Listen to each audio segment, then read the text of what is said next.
জোরে এসে বলেন তো উজুতে কয় ফরজ?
মাশাআল্লাহ, এই অজুর 4টা ফরজ সম্পর্কে আমরা দলিল হিসেবে হাদিসে তো আছেই।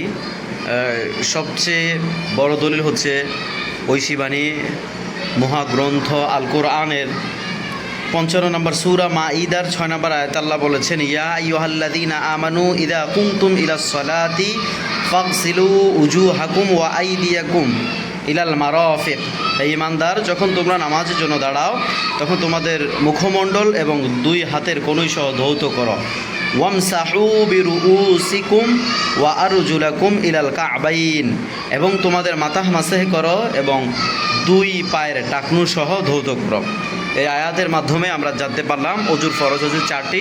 সেটা হচ্ছে সমস্ত মুখ ধৌত করতে হবে, উভয় হাতের কনুই সহ ধৌত করতে হবে, মাথা মাসেহে করতে হবে। মাসের ক্ষেত্রে ফরজ অংশ হচ্ছে 4 ভাগের 1 ভাগ মাসে করলে হয়ে যাবে, এবং 2 পায়ের টাকনু সহ ধৌত করতে হবে। এই 4টা অংশের মধ্যে 3টা অংশ হচ্ছে ধৌত করা, একটা হচ্ছে মাসেহে করা।